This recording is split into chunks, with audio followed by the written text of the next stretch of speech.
7 macam perkara yang merusak akidah dan keimanan, merusak amal perbuatan yang sudah kita kerjakan, merusak sendi-sendi kehidupan sosial, pendek kata merusak segala hal di dalam kehidupan kita. Jauhilah olehmu 7 macam perkara yang merusak. Yang pertama, asyirku billah, menyekutukan Allah subhanahu wa ta'ala. Agama dimulai dari keyakinan, maka kehancuran agama selalu dimulai dari kehancuran keyakinan, iman atau akidah yang dimiliki oleh seseorang. Dan untuk menghancurkan nilai-nilai iman yang kita miliki ini, orang rasanya tidak akan menghantam kita dengan peluru kendali. Orang tidak akan mengirimkan nuklir ke sini. Orang tidak juga akan mengirimkan satuan militernya ke sini. Untuk menghancurkan nilai-nilai iman, dibanjiri kita dengan paham-paham yang merusak dan mendangkalkan akidah. Baik ia bernama materialisme, baik ia bernama sekularisme, baik ia bernama banjirnya maksiat dan munkarat, baik ia bernama banjirnya peradaban dan kebudayaan yang menghancurkan moral daripada anak-anak kita, sedikit demi sedikit melenturkan dan melunturkan nilai-nilai keimanan kita, untuk kemudian pada waktunya nilai iman itu akan bertukar dan berganti menjadi nilai syirik kepada Allah subhanahu wa ta'ala. Atau pada sisi lain, menjadikan yang selain Allah sebagai tujuan akhir daripada kehidupan kita. Sedangkan kita sama-sama maklum bahwa di dalam pandangan agama Islam, dosa yang tidak berampun, dosa yang terbesar, termasuk dalam kategori bapak moyangnya dosa, tidak lain adalah syirik, yakni menyekutukan Allah subhanahu wa ta'ala. Pola penghancuran iman ini memang berstrategi. Ditawarkan kita kepada paham materialisme, paham kebendaan, di mana otak menempati urutan sebagai ranking pertama, Tuhan jatuh pada urutan kedua. Lalu menyusul kepada paham sekularisme, Allah dipisahkan dari seluruh kegiatan hidup ini, untuk pada gilirannya menjadikan yang selain Allah sebagai tujuan akhir daripada seluruh kegiatan hidup kita. Oleh karenanya, kewajiban menjaga nilai-nilai iman ini merupakan kewajiban yang mulia tetapi berat. Tidak hanya untuk kita, tetapi juga bagaimana mewariskannya kepada anak-anak kita, generasi yang akan datang. Orang-orang tua bijaksana yang diceritakan di dalam Al-Quran, kalau sudah berpikir tentang anak-anaknya, pertanyaan yang paling mereka risaukan ialah, ma ta'buduna min ba'di. Anakku, kalau pada satu saat aku, ayahmu sudah tidak ada lagi di dunia ini, meninggalkan kamu semua, ma ta'buduna min ba'di, apa yang akan kamu sembah nak? Jikalau sekarang ayahmu masih mau ke masjid, masih mau melakukan rukuk dan sujud, masih beribadah menyembah Allah subhanahu wa ta'ala, kalau orang tuamu sudah tidak ada, ma ta'buduna min ba'di, masihkah engkau mau datang ke masjid? Masihkah engkau mau rukuk dan sujud? Masihkah engkau mau menyembah Allah subhanahu wa ta'ala?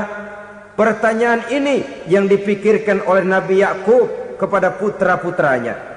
Pertanyaan ini yang diteruskan oleh Nabi Ibrahim kepada anak-anaknya. Pertanyaan ini yang diwariskan oleh generasi ulama'us salafus saleh kepada para generasi berikutnya. Bagaimana kita generasi sekarang? Kita orang-orang tua sekarang bukan berfikir ma ta'buduna min ba'di, malah yang kita fikirkan ma ta'kuluna min ba'di. Kalau bapak tidak ada nanti kamu makan apa nak? Perkara kamu nyembah apa? Urusan nomor 18. Yang penting kamu nanti hidup bisa makan, nak. Maka kita sibuk mewariskan harta kepada anak-anak kita. Kita sibuk mewariskan kebun dan tanah kepada anak-anak kita.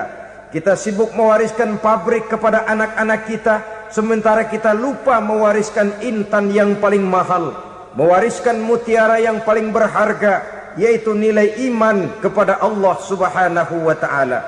Alangkah baiknya apabila warisan harta, warisan tanah dan kebun, warisan rumah dan pabrik didasari lebih dahulu dengan mewariskan nilai iman kepada Allah Subhanahu wa ta'ala.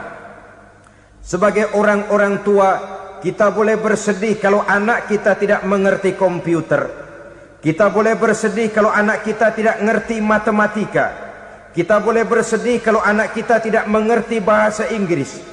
Tapi sewajarnya lebih bersedihlah kita orang tua jikalau mempunyai anak yang tidak kenal Allah sebagai Tuhannya, yang kemudian tidak mau rukuk dan sujud kepada Allah Tuhannya. Itulah kemalangan yang paling malang bila kita meninggalkan generasi yang tidak bertauhid kepada Allah Subhanahu wa ta'ala.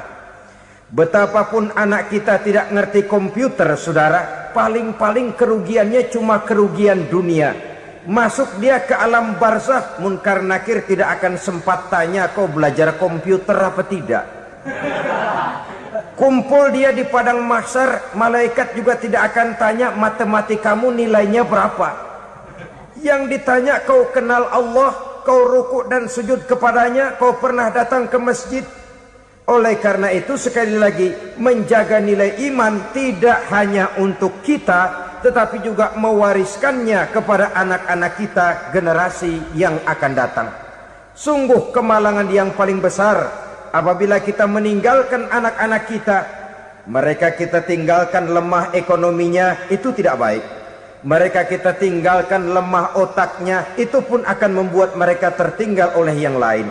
Tapi yang paling celaka, jikalau kita tinggalkan mereka dalam kondisi lemah imannya, rapuh akidahnya, tidak baik dan tidak betul keyakinan hidupnya. Oleh karena itu Nabi berpesan, jauhilah 7 perkara yang merusak. Yang pertama, syirik kepada Allah Subhanahu wa ta'ala. Menyekutukan Allah baik dalam ucapan, dalam keyakinan, ataupun dalam perbuatan. Ini perkara pertama yang termasuk 7 perusak besar di dalam kehidupan.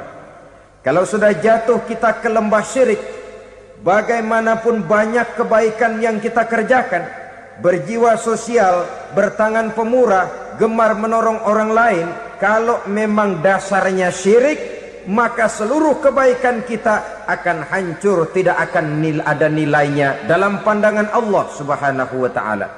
Dalam pandangan manusia, mungkin kita dicatat sebagai orang sosial, gemar menolong orang lain, tidak berpangku tangan melihat orang yang mendapat kesulitan, tapi oleh karena dasarnya syirik, dasarnya tidak mentauhidkan Allah, maka seluruh nilai kebaikan yang kita kerjakan tidak akan ada nilainya dalam pandangan Allah Subhanahu wa ta'ala. Maka jagalah iman kita jangan sampai dihinggapi penyakit syirik yang bagaimana kecilnya sekalipun. Sekali lagi, baik syirik dalam bentuk ucapan, syirik dalam bentuk keyakinan, sampai kepada syirik dalam bentuk perbuatan, kita berhindar kepada sifat-sifat yang sedemikian itu. Karena apa? Dalam satu ayat Quran Allah Subhanahu wa ta'ala menjelaskan, innallaha la yaghfiru ayyushraka bih wa yaghfiru ma duna dzalika liman yasha. Allah tidak akan memberi ampun kepada orang-orang yang menyekutukannya, tapi Allah masih mau memberikan ampun kepada dosa-dosa yang selain itu bagi orang-orang yang dikehendakinya. Dosa selain syirik, apabila kita bertaubat, Allah masih mau mengampuni. Tapi kalau sudah jatuh ke tempat syirik, itu sudah dosa yang tidak berampun. Taubatnya tidak lain melepas syirik, kembali kepada tauhid, berkeyakinan bahwa hanya ada Allah Subhanahu wa ta'ala, Tuhan satu-satunya, yang lam yalid walam yulad walam yakul lahu kufuwan ahad.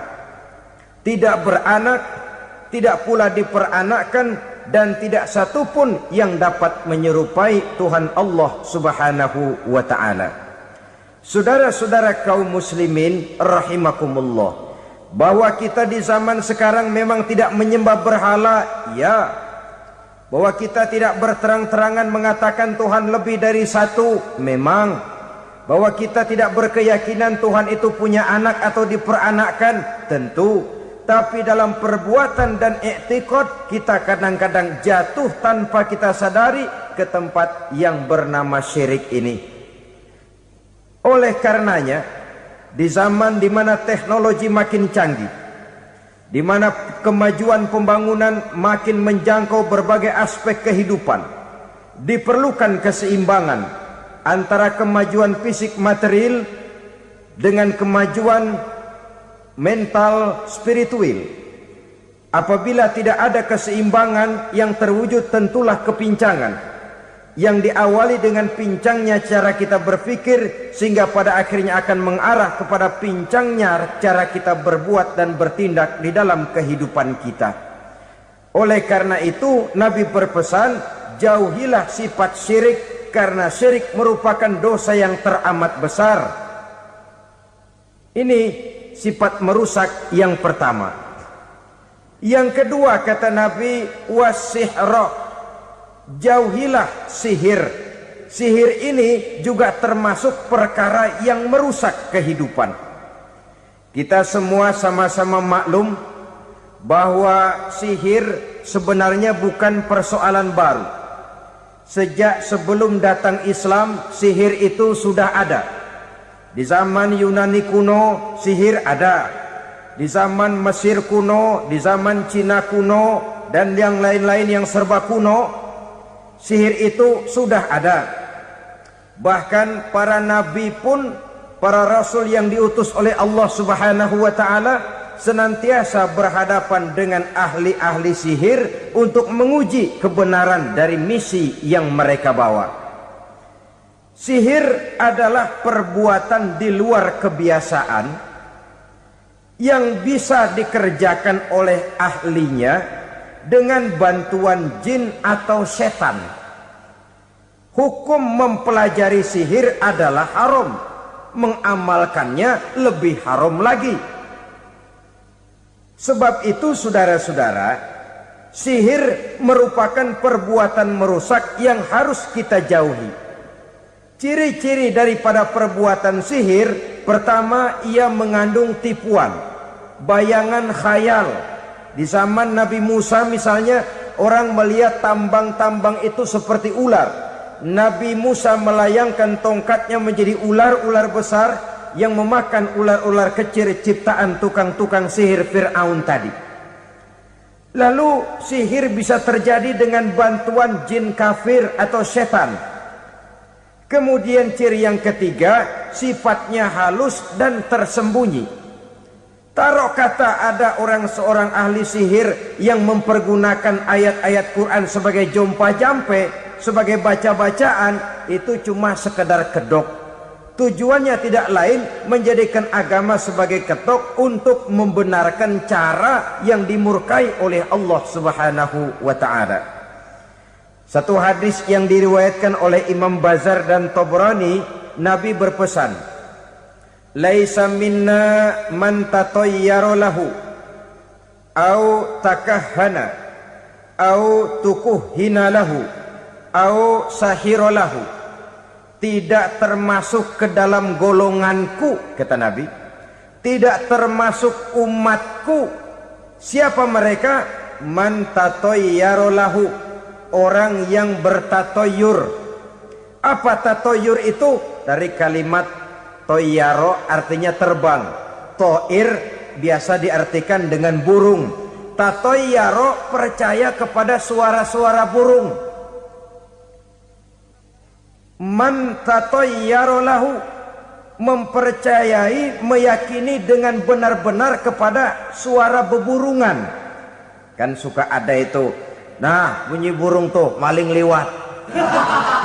Maling liwat. Burung bunyi, maling liwat. Itu termasuk tatoyaro lahu, percaya kepada suara burung.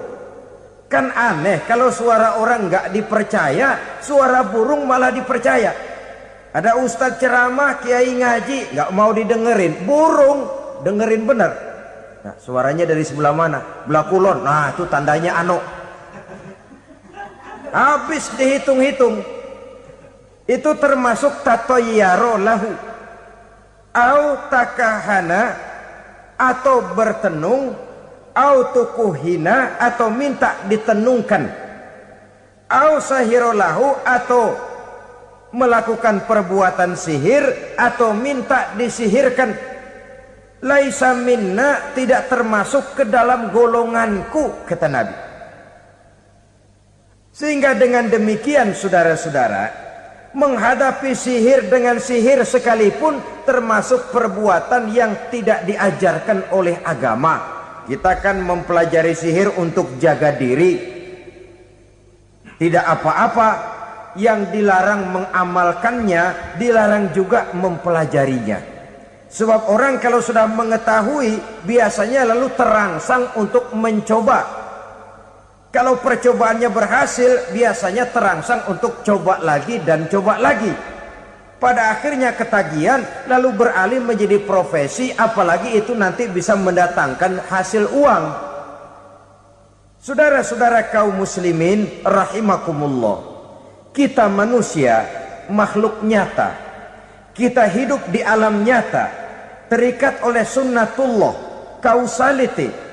Oleh karenanya, bagi kita keyakinan yang penuh, keikhlasan di dalam bertuhankan Allah, penyerahan diri sepenuhnya hanya kepadanya, itu sudah merupakan obat penangkal yang sangat ampuh agar kita tidak terkena penyakit-penyakit yang dibuat oleh setan dan para pembantunya.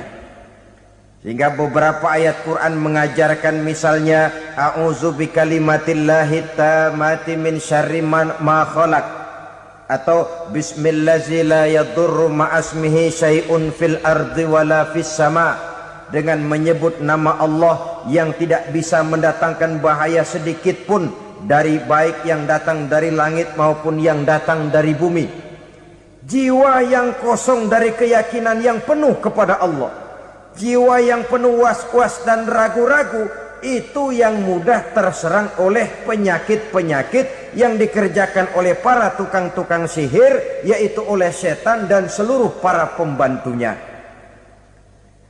Kemudian hadis kedua yang diriwayatkan oleh Imam Ibnu Hibban, Nabi bersabda, la yadkhulul jannata mudminu khamrin wala mu'minu bisihrin wala qati'u rahmin. Tidak masuk surga. Ini Nabi yang bilang, tidak masuk surga. Siapa itu? Pertama, mudminu khamrin, orang yang berkekalan dalam mabuk. Selalu mudminun itu sudah menjadi perbuatan rutinnya, tidak kapok-kapoknya, teler seumur hidup. Mudminu khamrin, tidak masuk surga orang yang selalu bermabuk-mabukan. Yang kedua, wala mu'minu bisihrin, orang mukmin tapi main sihir. Ini juga oleh Nabi diperingatkan, tidak akan masuk surga orang mukmin tapi suka main sihir. Wala qati'u rahmin, dan tidak juga orang yang memutuskan silaturahmi. Tiga macam manusia yang diperingatkan Nabi tidak akan masuk surga: orang yang selalu mabuk, orang mukmin yang main sihir, dan orang yang memutuskan silaturahmi. Saudara-saudara kaum muslimin rahimakumullah. Lalu orang berkata, kenapa dilarang kita bersihir? Padahal Rasul sendiri kan punya mukjizat. Nah, kita memang harus membedakan antara mukjizat dengan sihir. Dalam kehidupan agama kita kenal ada yang namanya mukjizat, Ada yang namanya karomah atau keramat biasa diucapkan, ada yang namanya maunah, ada yang namanya irhas, ada juga yang namanya sihir. Kesemuanya ini berbeda, saudara-saudara. Yang dinamakan mukjizat itu khusus untuk para rasul saja. Satu kejadian luar biasa yang terjadi dilakukan oleh Rasul atas izin dari Allah Subhanahu wa ta'ala. Perbedaannya dengan sihir jelas. Sihir dari setan, mukjizat dari Allah. Sihir bisa dipelajari, mukjizat tidak. Sihir umumnya untuk maksud-maksud yang tidak baik, sedangkan mukjizat untuk memperkuat kebenaran yang disampaikan oleh para rasul dan ditentang oleh umatnya. Bahkan kafir Quraisy dahulu menganggap orang-orang ahli sihir itu berada dalam satu posisi yang hina, sehingga mereka mengatakan dan menuduh Nabi Muhammad sebagai tukang sihir. Tuduhan sebagai tukang sihir adalah tuduhan yang sangat aib dan hina. Di tengah masyarakat kufar jahiliyah, kedudukan tukang sihir dipandang sebagai kedudukan yang hina, sehingga mereka mengejek Nabi dengan sebutan tukang sihir. Jadi mukjizat hanya untuk Rasul saja. Kemudian karomah. Karomah ini asal kata dari karoma, kehormatan, kemuliaan yang diberikan Allah kepada hamba-hambanya yang rajin mendekatkan diri kepadanya. Oleh karena ketekunannya melaksanakan ibadah, Allah memberikan keistimewaan kepada orang itu, yang dengan keistimewaannya dia bisa mengerjakan yang tidak bisa dikerjakan oleh orang lain. Karomah hanya bisa dicapai dengan prestasi ibadah. Kalau sihir, mau ibadah apa enggak, asal dia belajar, bersatu dan berteman dengan setan, memenuhi persyaratan-persyaratan setan, biasanya lalu bisa. Sedangkan karomah tidak mungkin terwujud tanpa orang mendekatkan diri sedekat-dekatnya kepada Allah Subhanahu wa ta'ala. Maka kita lihat biasanya orang-orang yang punya ilmu sihir, mukanya rata-rata nggak enak dilihat. Kumuh, jauh dari air wudhu, jauh dari sujud kepada Allah, malah berteman dengan setan, menjadi pelayan-pelayannya setan. Saudara-saudara, adapun maunah, keistimewaan yang diberikan Allah kepada hamba-hambanya yang belum sampai kepada tingkat wali, tapi orang itu lebih banyak kebaikannya daripada kesalahannya. Umpamanya, saudara jalan bertiga di pinggir jalan, saudara ada pada posisi di tengah, lalu bertiga ini ketabrak mobil. Menurut perhitungan saudara mati lebih dahulu. Tapi terjadi hal yang aneh, dua teman saudara mati, saudara malah cuma luka dan lecet sedikit saja. Apa itu? Kalau kita lebih banyak kebaikannya daripada kesalahannya, itu yang dinamakan maunah, pertolongan yang diberikan Allah kepada hamba-hambanya yang lebih banyak kebaikannya daripada kesalahannya. Sedangkan yang dinamakan irhas, kejadian luar biasa pada diri seseorang pada waktu dia masih kecil, yang menunjukkan tanda-tanda keistimewaannya. Itu umumnya pada para nabi pada usia kecilnya sudah ada irhas, tanda-tanda istimewa. Jelas baik mukjizat, karomah, maunah maupun irhas berbeda dengan sihir. Sihir ini jelas saja merupakan bantuan dan persekutuan antara manusia dengan setan. Padahal setan, kata Allah dalam Al-Quran, innahu lakum aduwwum mubin, sesungguhnya setan bagi kamu adalah musuh yang sangat jelas. Saudara-saudara kaum muslimin rahimakumullah, di zaman sekarang dalam menghadapi beban kehidupan yang makin pelik, menghadapi stres yang tidak kunjung selesai, menghadapi persoalan-persoalan yang teramat berat, orang sering mencari jalan keluar kepada hal-hal yang menurut pendapatnya bisa meringankan beban moralnya itu. Pergilah dia mencari sesuatu yang dapat meringankan bebannya. Dan tidak jarang yang jatuh ke pangkuan tukang-tukang tenung, ke pangkuan tukang-tukang sihir, yang mereka itu oleh Quran dijelaskan kadzabal munajjimun walau sodaku. Tukang-tukang tenung, tukang-tukang sihir, mereka itu bohong walaupun benar. Maksudnya bohong walaupun benar artinya kalau yang mereka kerjakan benar, itu sih kebenaran. Benar dengan kebenaran itu lain. Kebenaran, kebetulan bisa, tapi tidak untuk selalu. Apalagi kalau itu sudah membahayakan kehidupan orang lain. Jadi oleh karena itu Nabi berpesan, jauhilah daripada sihir. Kalau sudah jauhilah dari sihir artinya ya jauhilah daripada mempelajarinya, jauhilah daripada bergaul dengan orang-orang yang ahli di bidang itu, karena dari pergaulan segalanya bisa menular. Baiklah saudara, ini yang kedua. Yang ketiga pesan Nabi, wa qatlan nafsil lati harramallahu illa bil haq. Membunuh orang lain dengan cara yang tidak benar.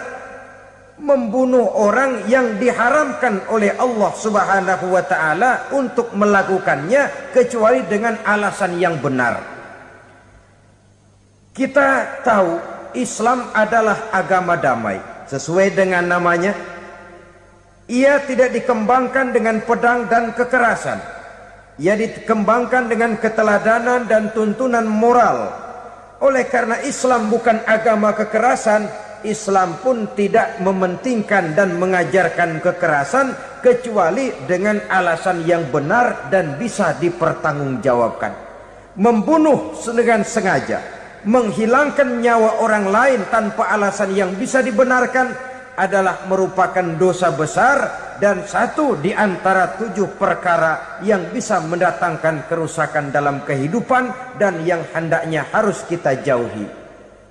Saudara-saudara kaum muslimin rahimakumullah, beberapa waktu yang lalu di sebuah kota kecil yang indah bernama New Auckland. Saudara tahu New Auckland? Itu dari Gunung Kidul masih ngidul lagi. Pernah diadakan satu seminar yang membicarakan bagaimana menyelamatkan masyarakat manusia dari bahaya Perang Dunia Ketiga. Diperkirakan kalau terjadi Perang Dunia Ketiga, manusia tidak akan tersisa. Sebab apa? Pada waktu itu cadangan nuklir yang dimiliki oleh bersama Amerika dan Rusia konon sudah sanggup memusnahkan 6 miliar manusia pada saat jumlah manusia baru 5 miliar. Jadi kelebihan nuklir dunia ini. Kalau terjadi Perang Dunia Ketiga, sulit manusia untuk tersisa.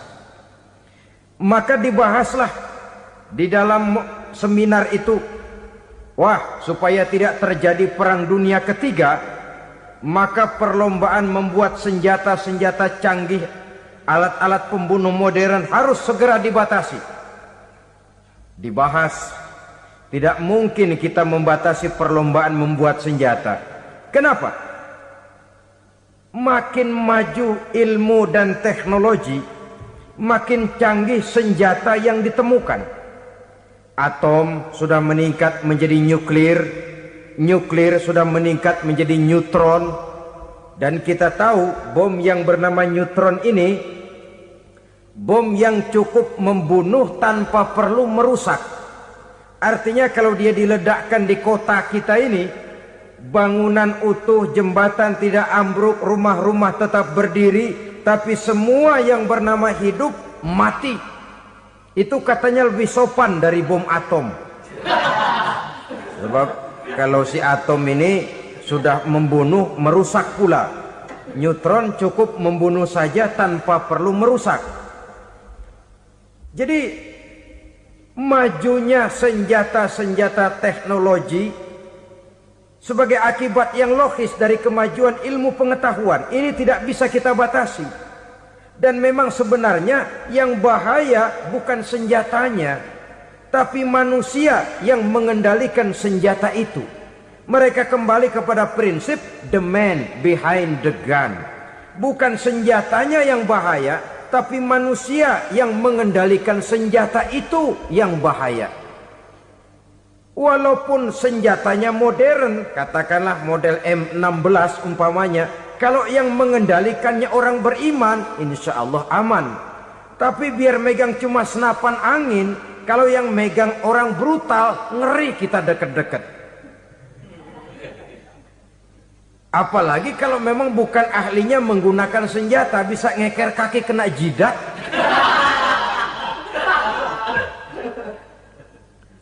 Mereka kembali kepada prinsip lama yang tetap baru. Bukan senjatanya yang harus dibatasi, manusia yang mengendalikan senjata itu yang perlu dibicarakan. Nah, kalau begitu, agar manusia tidak mempergunakan senjata sewenang-wenang, apa yang harus kita lakukan?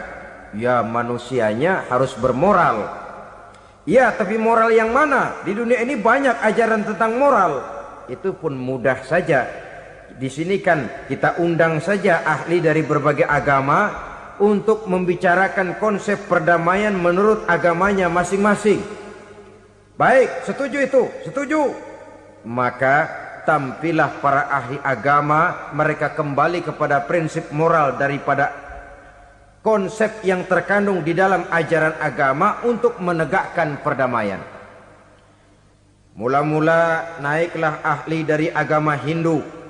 Dibacakan konsep perdamaian menurut ajaran agama Hindu, bahwa untuk damai manusia harus meninggalkan nafsu keduniaannya, menempuh samsara dan sebagainya untuk mencapai nirwana, menjauhi kemegahan dan kemewahan dunia.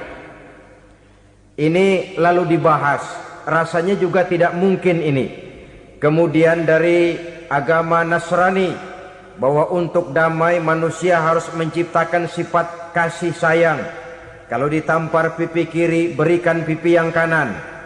Kalau diberikan selendang, berikan baju. Nanti orang kasihan, lalu dia tidak akan nampar lagi. Ketika ini dibahas, ternyata rasanya pun tidak mungkin bisa diterima. Karena apa? Di zaman sekarang orang ditampar pipi kiri, dikasih pipi kanan. Bukan kasihan, gemes. Damai belum tentu, bonyok udah jelas. Lalu ketika dibacakan konsep perdamaian menurut Quran, di mana disampaikan ayat wa jazaa'u sayyi'atin sayyi'atun misluha faman afa wa aslaha fa ajruhu 'ala Allah. Balasan terhadap satu kejahatan adalah kejahatan yang seimbang. Tetapi barang siapa yang memberi maaf dan mencari jalan damai, itulah yang terbaik dan akan mendapat pahala dari Allah Subhanahu wa ta'ala. Kamu tidak salah ditampar pipi kirimu, tampar lagi pipi kirinya sekeras dia menampar pipi kirimu.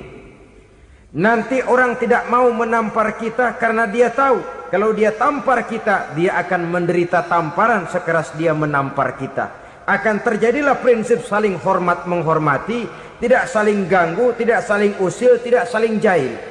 Atas dasar ini perdamaian bisa ditegakkan. Mereka bisa menerima konsep ini, tapi kemudian seminar ditutup tanpa satu keputusan resmi. Kenapa? Terus terang mereka kagum dengan konsep Islam, tapi sentimen lama terhadap nilai-nilai Islam telah menutup mata mereka untuk menerima kebenaran dari ajaran Al-Quranul Karim. Saudara-saudara kaum muslimin rahimakumullah, kembali kita kepada persoalan pokok. Roh adalah dari Allah. Dia akan kembali kepada Allah, milik mutlak dari Allah. Tidak pantas kita merampasnya dari orang lain. Tidak wajar kita menghilangkannya tanpa alasan yang dibenarkan oleh agama. Di zaman sekarang akibat persaingan hidup yang makin tajam, lapangan kerja yang makin sulit, tensi ekonomi yang makin tinggi, atau karena nilai moral yang makin rendah, atau juga karena rapuhnya pegangan orang kepada agama, nyawa rasanya sudah sedemikian murahnya. Berbagai kasus membuat berdiri bulu roma kita. Ada mayit, ada manusia dipotong 6, dicincang macam kambing. Ada yang dipotong 5, ada yang dipotong 13, dikardusin, dibuang ke tempat sampah. Inna lillahi wa inna ilaihi raji'un. Gejala apa ini? Kanibalisme. Manusia sudah demikian sadisnya, manusia sudah sedemikian buasnya, sehingga sesama manusia diperlakukan seperti hewan. Padahal hewan sendiri belum pernah macan makan macan, bagaimanapun buasnya macan. Belum pernah serigala memakan serigala, bagaimanapun brutalnya serigala. Tetapi manusia makan manusia di zaman sekarang kadang jadi kenyataan dalam kehidupan kita. Kadang persoalannya remeh saja. Soal uang 200 perak, pisau bicara, nyawa melayang. Soal rokok sebatang, celurit bicara, nyawa melayang. Soal-soal yang sama sekali tidak prinsip, begitu mudah kita menghilangkan nyawa orang lain. Padahal Nabi pernah memperingatkan, apabila dua orang muslim sudah berkelahi dan berbunuh-bunuhan, al-qatil wal maktul finnar, yang membunuh dan yang terbunuh dua-duanya neraka. Sahabat heran, ya Rasul, kalau yang terbunuh, kalau yang membunuh masuk neraka itu sih wajar, tapi yang terbunuh kenapa neraka juga? Beliau menjawab, dua-duanya sudah punya niat untuk saling membunuh. Niatnya itu yang diponten. Yang terbunuh cuman lagi apes aja, keduluan dia. Umpama tidak terbunuh, pasti dia yang akan membunuh. Oleh karenanya al-qatil wal maktul, yang membunuh dan yang dibunuh finnar, dua-duanya masuk ke dalam neraka. Islam menghormati kehidupan. Tidak hanya terbatas kepada sesama muslim, orang-orang yang berlainan agama pun yang mau hidup berukun, damai, berdampingan dengan umat Islam, jiwa mereka, darah mereka dilindungi oleh nilai-nilai Islam yang disebut dengan kafir zimmi ini. Mengganggu mereka sama saja dengan mengganggu aku, kata Nabi. Jadi oleh karena itu, sayangilah sesama. Kehidupan adalah anugerah Allah, bukan wewenang kita untuk mencabutnya dari orang lain, bukan wewenang kita untuk merampas dan menghilangkannya dari orang lain. Apa yang tidak enak terjadi pada diri kita, begitu pula lah apabila terjadi pada diri orang lain. Sehingga Nabi mengatakan, la yu'minu ahadukum hatta yuhibba li akhihi ma yuhibbu li nafsihi. Belum dikatakan beriman seseorang kamu apabila dia belum mencintai saudaranya seperti ia mencintai dirinya sendiri. Apa yang enak dirasakan oleh orang lain, enak juga dirasakan oleh dia. Mengukur orang lain dengan diri sendiri. Kalau orang lain tanpa salah saya fitnah, kalau saya tanpa salah difitnah orang, enak apa enggak? Enggak, orang lain juga begitu. Kalau orang lain tanpa salah saya tempeleng kepalanya, enak apa tidak? Tidak. Orang lain juga begitu. Yang tidak enak terjadi pada diri kita, tentu tidak enak juga kalau terjadi pada orang lain. Mengukur orang lain dengan diri sendiri, sehingga tidak timbul sifat egois, tidak menari di atas bangkai orang lain, tidak mendirikan kebahagiaan di atas untayan air mata orang lain. Sehingga dengan demikian saudara-saudara, dia bisa menghormati kehidupan, menghormati orang lain sebagaimana dia ingin dihormati.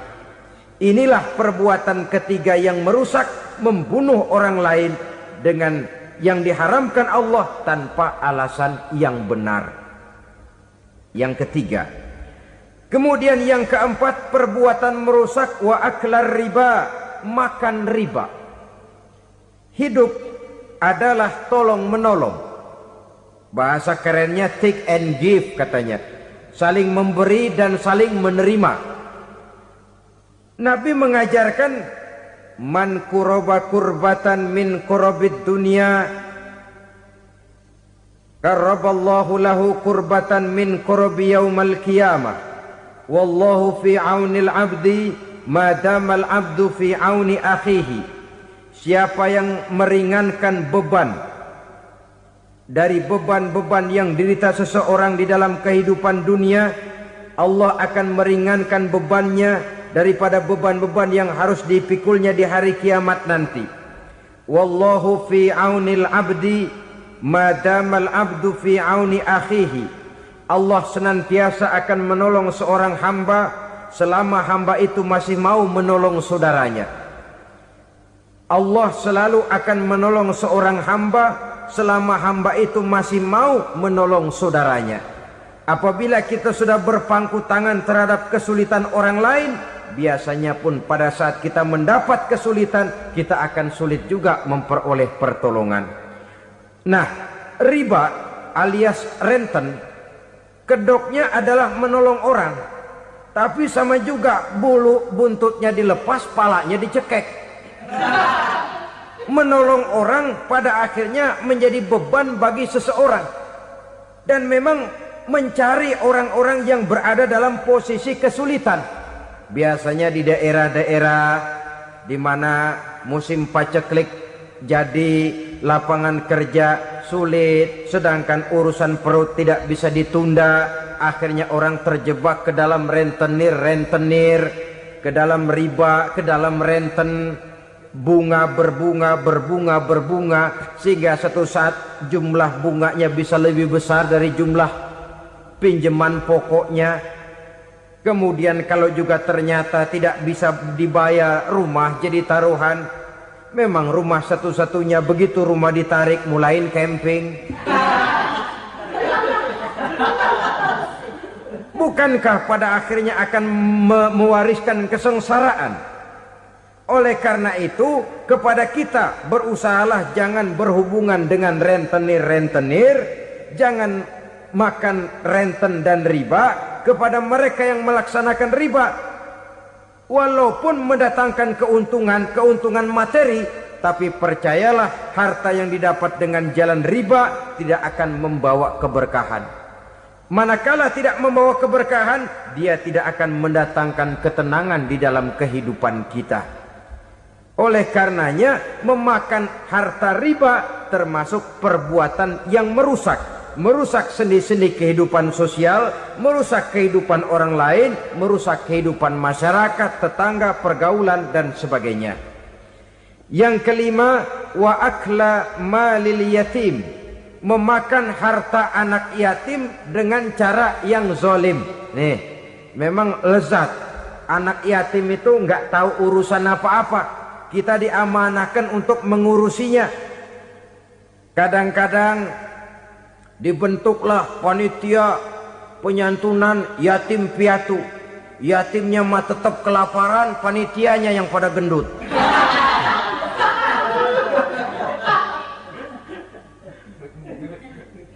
Padahal memakan harta anak yatim termasuk perbuatan dosa besar. Dan menjantuni yatim merupakan perbuatan mulia. Nabi mengatakan, ana wa kafilul yatim kahataini yaumal qiyamah. Aku dan orang-orang yang menyantuni anak yatim seperti dua jari ini pada hari kiamat nanti. Dekat sekali. Jikalau ingin di hari akhir nanti dekat dengan Rasul, bersahabatlah dengan anak-anak yatim. Jadilah pengurus anak-anak yatim. Bangunlah panti-panti asuhan yatim. Pada saat bapak ibunya meninggal, kitalah yang menjadi orang tuanya. Bahkan sedemikian besar perhatian Islam terhadap anak-anak yatim ini, sehingga Quran memberikan peringatan, ara'aital ladzi yukadzibu biddin fadzalikal ladzi yad'ul yatim wa la yahuddu ala ta'amil miskin. Tahukah kamu siapa orang yang mendustakan agama?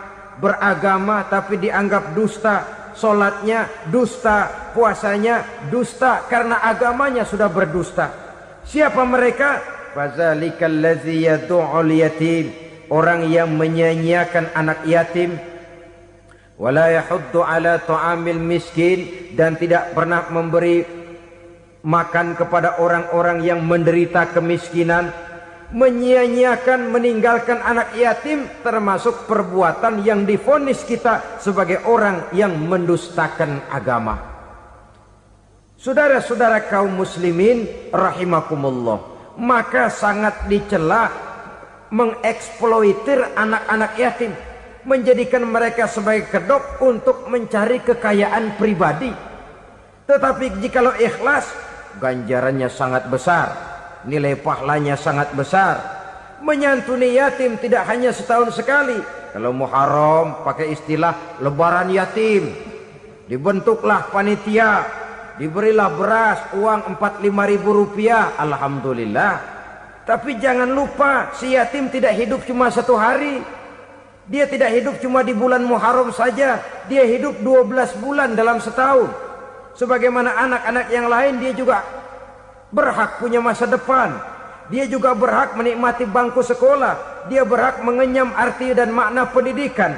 Dia berhak membekali diri dengan ilmu dan pengetahuan seperti halnya anak-anak yang lain. Maka kita yang diberikan keluasan oleh Allah, ingatlah itu, bersahabatlah dengan anak-anak yatim, santuni mereka. Perkara setahun sekali di bulan Muharram, alhamdulillah, itu bagus, bin Thayyib alias baik. Tapi tentu dan tentu sekali lagi, si yatim tidak hanya hidup di bulan Muharram. Dia hidup 12 bulan dalam setahun, 24 jam di dalam sehari. Oleh karenanya, menyia-nyiakan mereka pada saat posisi kita memang mampu akan memojokkan kita dalam satu posisi di mana kita dianggap sebagai orang yang mendustakan agama, memakan harta anak yatim dengan cara yang zolim. Bapaknya udah meninggal, kebunnya lebar, anaknya dikelecehin. Nah, dah kamu gak usah pusing, nanti saya yang ngurus. Akhirnya bukan ngurus, nguras. Si yatim mungkin tidak tahu bahwa dia disia-siakan, haknya diambil, miliknya dizolimi. Tapi Allah yang akan membalasnya dengan seadil-adilnya. Maka makan harta anak yatim biasanya balasannya tokcer bin paten. Nggak banyak selang tempo itu, nggak percaya cobain dah. Nyobain aja kan nggak bayar, umpama.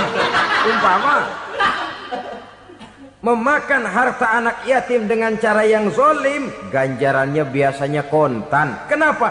Ratapan si miskin, untayan air matanya, jeritan kepedihan hatinya, membuka pintu langit, permohonannya diijabah, getaran hatinya didengarkan oleh Allah.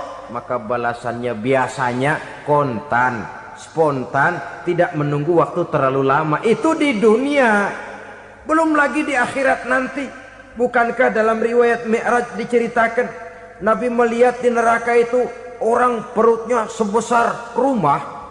La haula wala quwata. Itu perut kayak rumah, bagaimana jalannya tuh orang?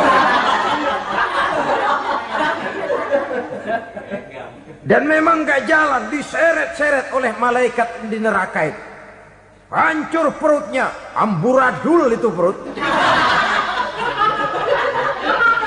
Berantakan isinya, dibulatkan lagi, diseret lagi, hancur lagi, dibulatkan lagi.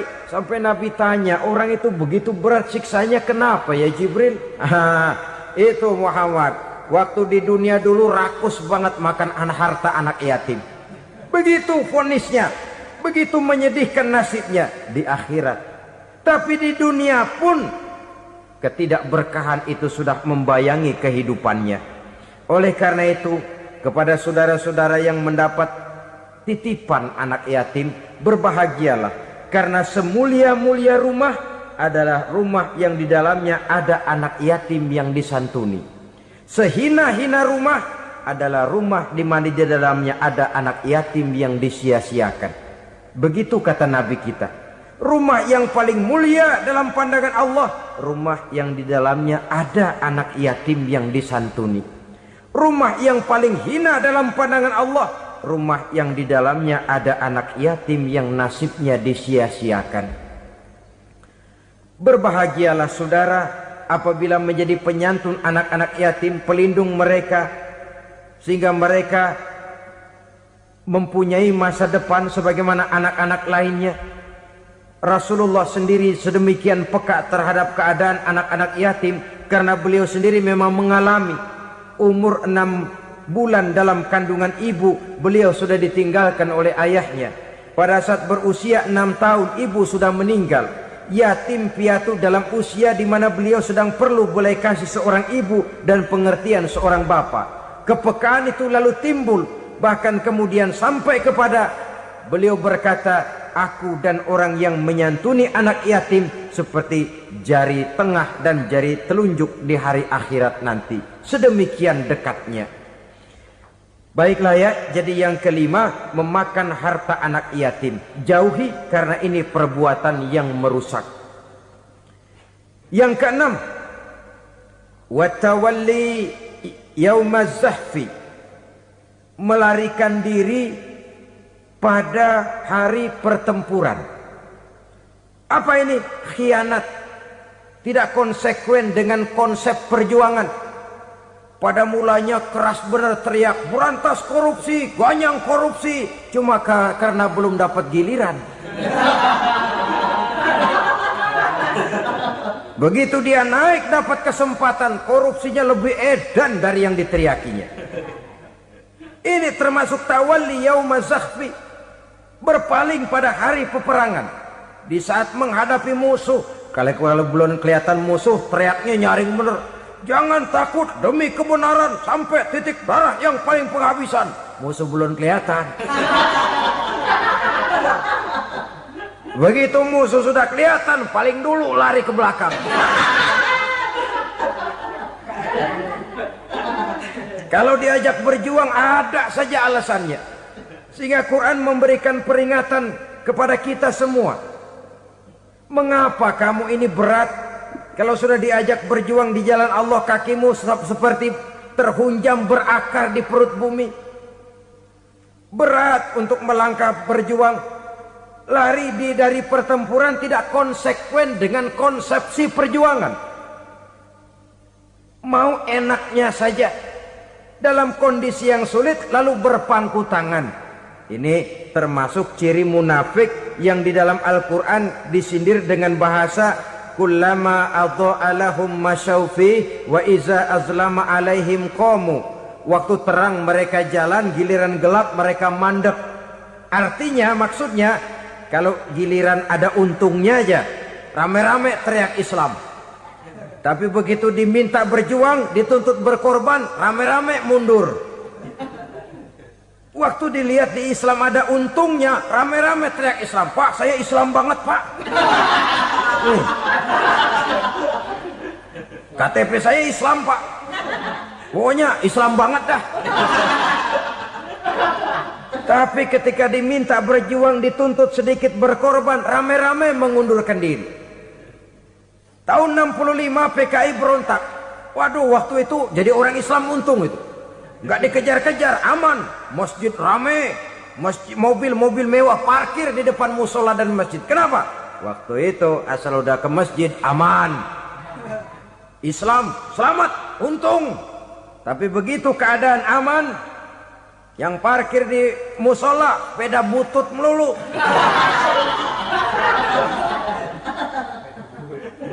Waktu terang mereka jalan, waktu gelap mereka berhenti.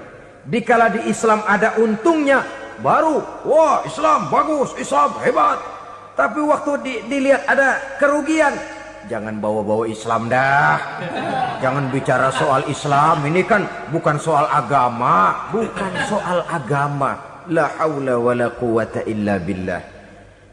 Beragama kita ambil talfik fid din, mengambil yang enteng-enteng saja dalam urusan beragama ini. Tidak konsekuen kita dengan Islam kita. Seolah kita mau memilih mana yang terasa cocok sama selera kita, kita teriak Islam. Beratan aja dikit, rame-rame berpaling. Itu termasuk tawalli yaumaz zahfi. Para pengkhianat, mental-mental hipokrit yang tidak mau konsekuen menghadapi segala bahaya. Itu termasuk perbuatan yang merusak. Kenapa? Kalau cuma dia saja yang lari, mungkin tidak jadi soal. Tapi larinya ini akan mempengaruhi orang lain. Nah, pengaruhnya itu yang dicegah. Sebab kalau satu sudah mulai lari, yang lain mulai ngelirik. Ketika yang dilirik kemudian tidak ada reaksi, dia akan ikut lari. Artinya apa? Seorang muslim harus konsekuen dengan konsep perjuangannya, dengan keyakinan keagamaannya, dan tidak memilih yang enak-enak saja di dalam kehidupan beragama. Lari dari pertempuran, bermental khianat, mengkhianati agama, merupakan satu di antara sifat yang merusak. Terakhir saudara, wa qazfal muhsanatil ghafilatil mu'minat, menuduh perempuan baik-baik yang tidak tahu menahu tentang tuduhan yang dituduhkan kepadanya, menuduh perempuan mukmin yang baik-baik yang tidak tahu menahu tentang tuduhan yang dilakukan kepadanya. Fitnah lebih bahaya daripada pembunuhan. Orang yang tidak salah bisa hancur namanya. Orang yang berniat baik bisa ambruk perjuangannya oleh karena fitnah. Sehingga dikatakan al-fitnatu asyaddu minal qatli. Fitnah lebih bahaya daripada pembunuhan. Maka memfitnah ini termasuk satu dosa di antara 7 hal merusak yang harus kita jauhi semampu kita, semampu-mampunya. Mengupayakan sebisa-bisanya jangan sampai terjebak ke dalam hal yang demikian. Nah, saudara-saudara, inilah saja pertemuan kali ini. Mudah-mudahan ada manfaatnya. Semoga Allah memberikan kekuatan zahir dan batin kepada kita untuk bisa menjauhi 7 perkara yang merusak ini. Selalu berusaha menyimpan sesuatu yang bisa membawa manfaat, baik untuk dirinya, untuk anak cucunya, maupun untuk keluarganya, untuk masa kini dan masa depannya. Kadang simpanan itu berbentuk uang, kadang berupa tanah, lain saat berbentuk pabrik, dan lain sebagainya. Sementara masa depan yang paling pasti adalah akhirat.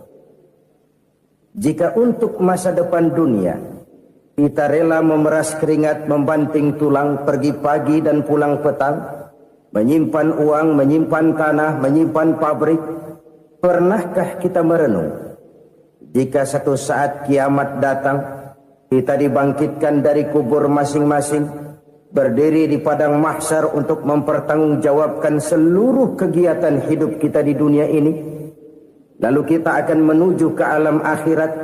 Sudahkah kita mempunyai simpanan untuk akhirat kita? Pada pertemuan kali ini saya ingin menyampaikan sebuah hadis di mana Rasulullah sallallahu alaihi wasallam bersabda, arba'un min kanzil jannah.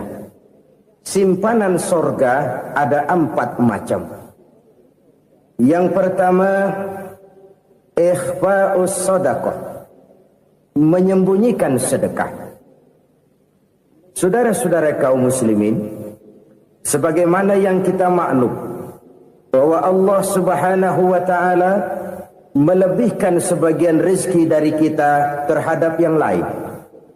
Ada yang kaya, ada yang setengah kaya, ada yang miskin, ada yang setengah miskin, dan selanjutnya.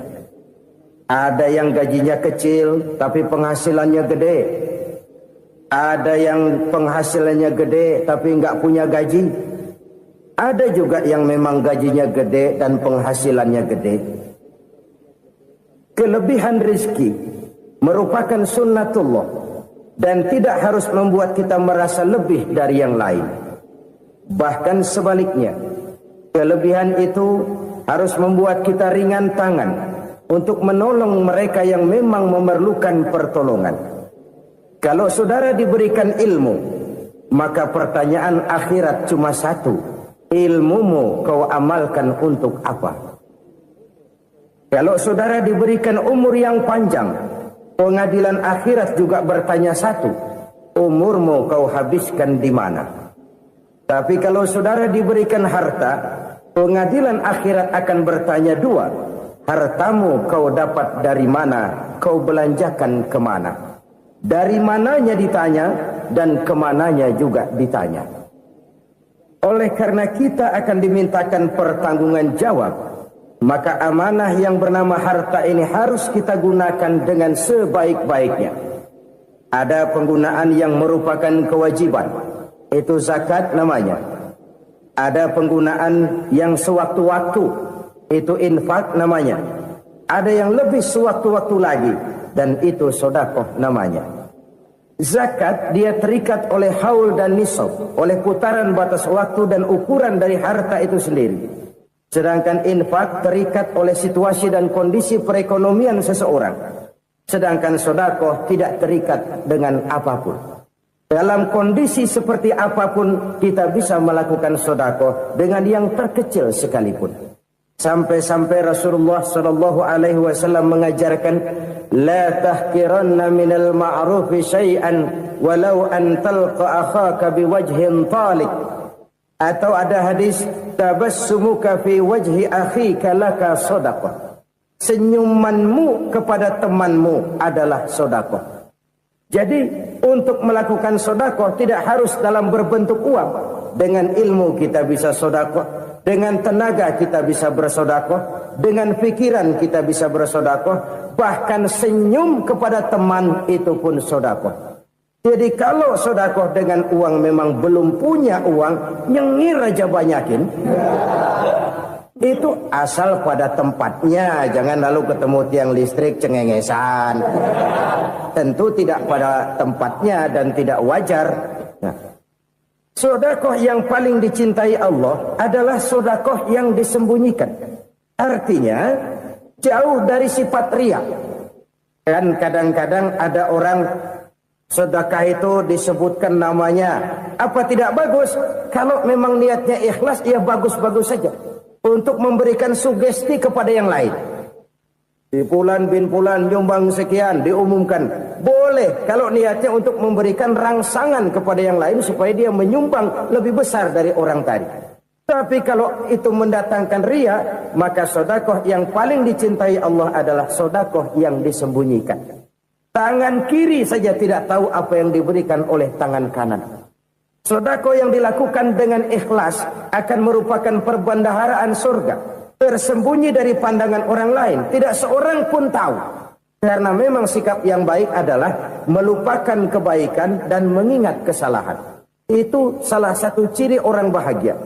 Orang yang selalu mengingat kesalahannya dan berusaha melupakan segala kebaikannya.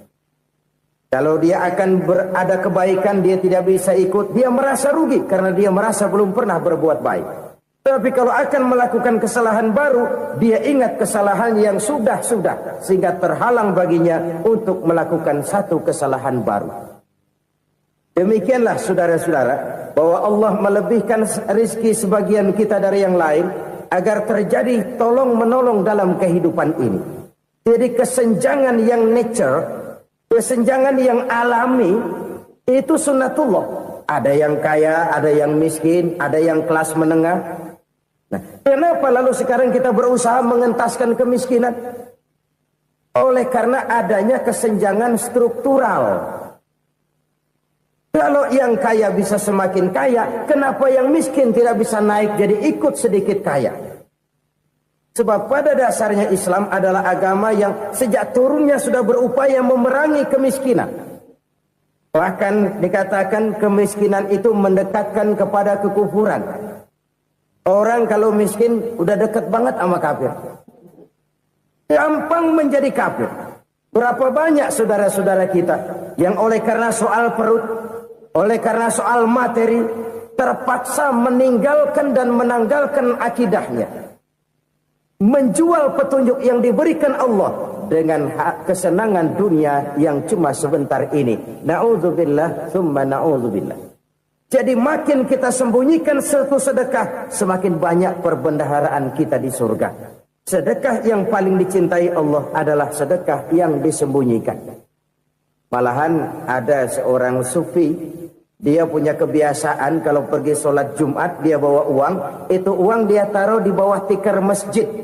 Dia niat sedekah kepada siapa saja yang nemuin itu duit. Maksudnya apa? Supaya yang nemuin nggak tahu siapa yang punya duit. Demikian dia saking ingin menyembunyikan sedekahnya. Karena sifat riya itu bisa memakan amal kita sendiri. Riya itu termasuk menyebut-nyebut kebaikan kita. Orang yang suka nepuk dada, sedikit-sedikit ngitungnya kalau nggak gua.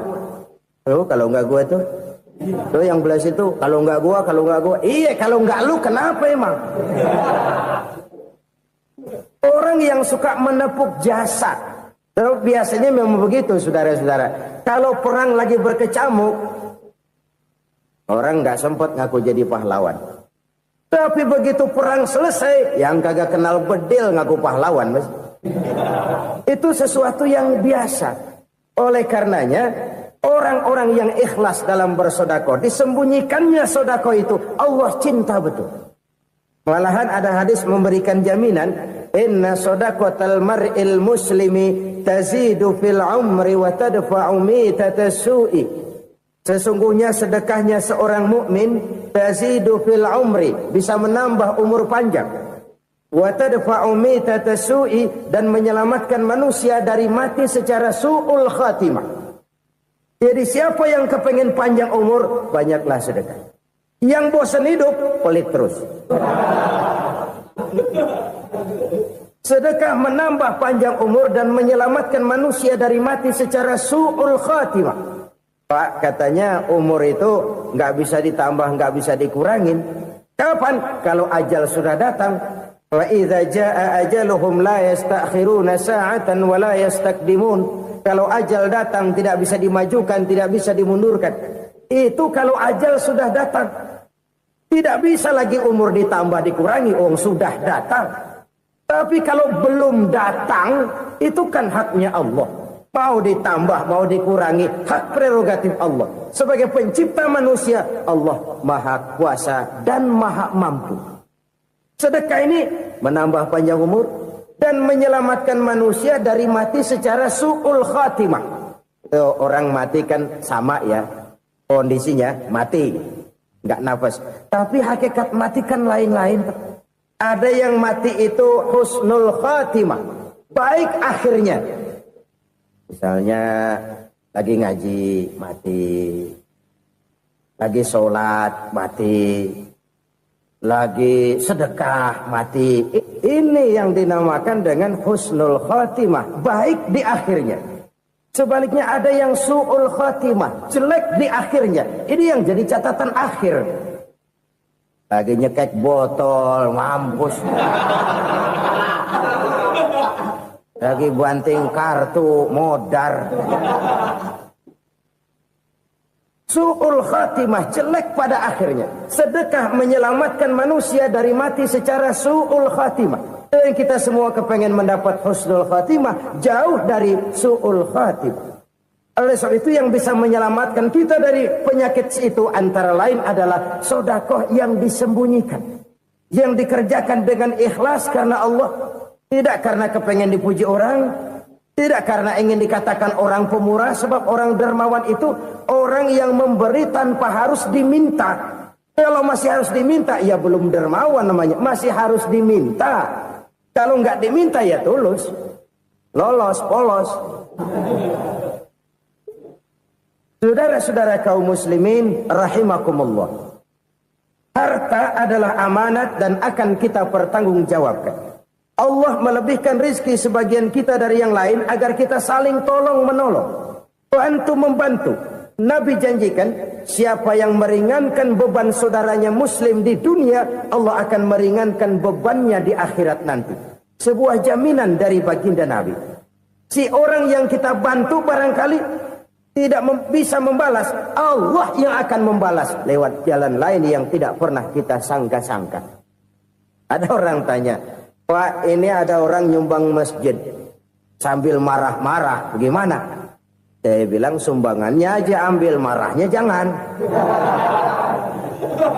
Marahnya jangan diambil, itu urusan dia. Saudara-saudara kaum muslimin rahimakumullah. Umat Islam ini kan umat yang punya potensi besar. Kadang kita merenung, kenapa kadang-kadang pembangunan masjid kok lambat sekali? Kalau hotel hari ini peletakan pertama, bulan depan peresmian. Supermarket hari ini peletakan batu pertama, minggu depan peresmian. Tapi kalau sudah yang namanya masjid, kadang-kadang peletakan batu pertama sekaligus jadi batu terakhir. 3 tahun, 4 tahun, campur nebar jalak di jalanan, duit dijaring kayak ikan sepat. Apa tidak ada orang Islam yang kaya? Banyak. Apa tidak ada pengusaha muslim yang jadi konglomerat? Ada. Lalu yang belum banyak itu yang komit terhadap nilai-nilai agamanya. Akhirnya kita jatuh jadi umat yang lemah. Belum ada pengusaha konglomerat muslim buka pabrik supermi cap beduk misalnya umpamanya atau pabrik kecap cap sorban supaya identitas keislamannya sedikit kelihatan. Kita jatuh jadi umat yang lemah karena potensi tidak terinventarisir dengan baik. Kita ini ibarat kompor yang cuma matengin nasi orang lain. Potensi kita dimanfaatkan oleh orang lain. Ukhuwah Islamiyah kita baru terbatas kepada silaturahmi. Ukhuwah di bidang ekonomi kita lemah. Ukhuwah di bidang kebudayaan kita lemah. Apalagi ukhuwah di bidang politik kita lebih rapuh lagi.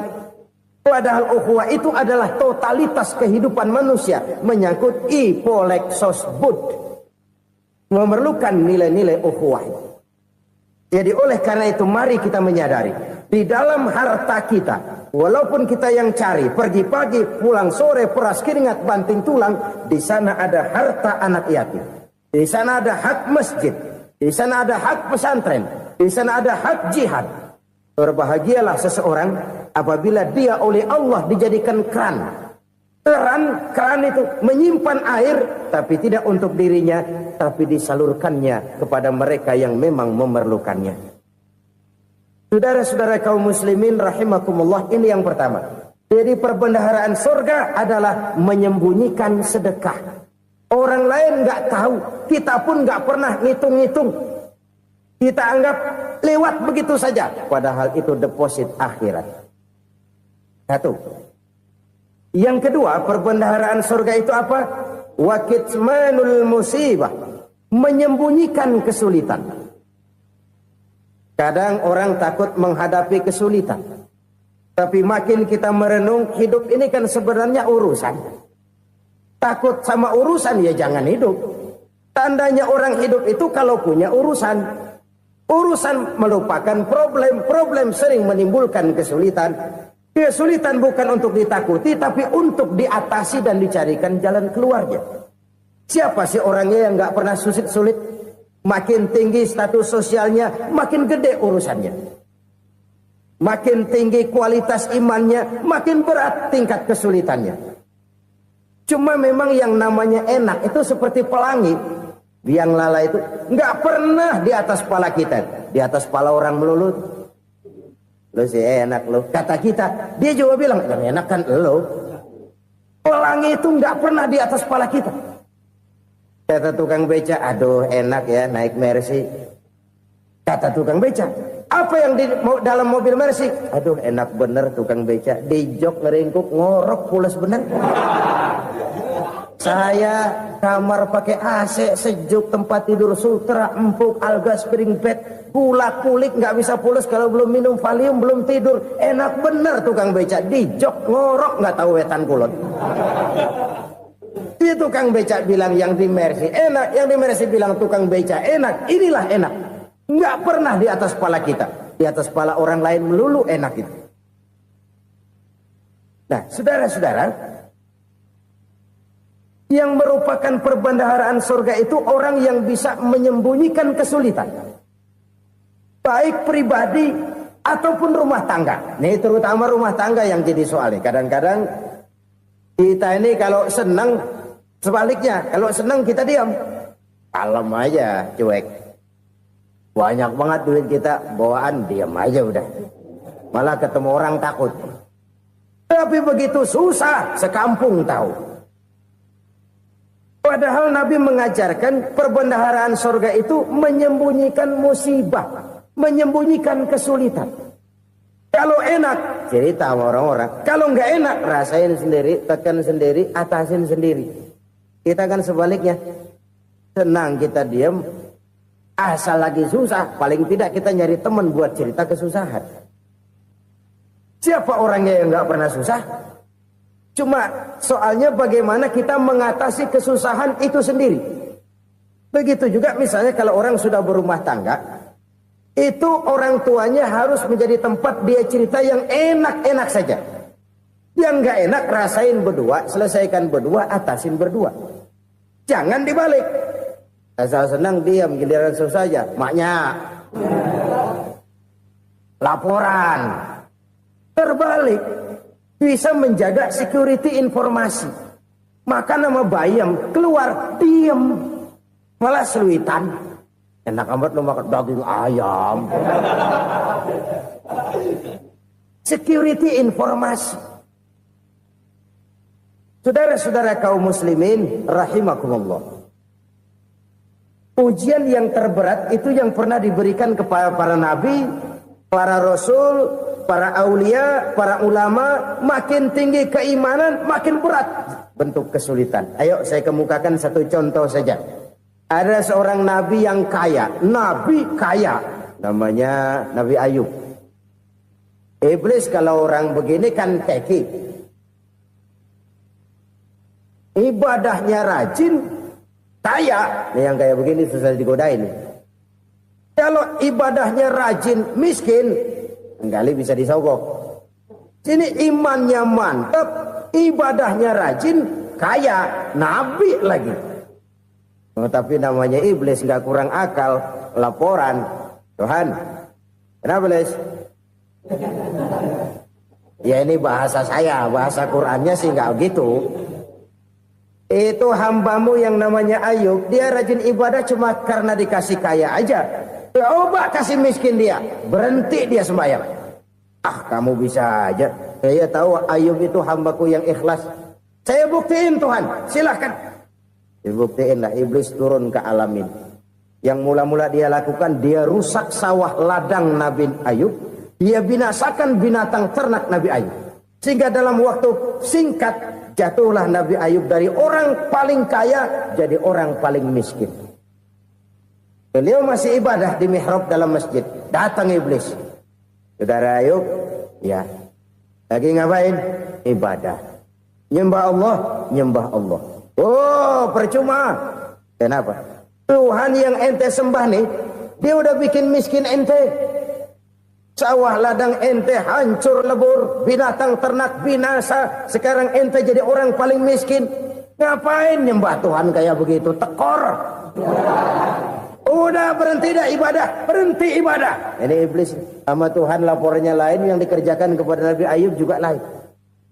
Benar begitu iblis kata Nabi Ayub? Iya, sawah ladang saya habis, buras. Binatang ternak saya binasa, binasa. Saya miskin, bangpak. Apa jawab Nabi Ayub? Bukan innalillahi, ya ini hebat. Alhamdulillahillazi a'tani wa akhza minni.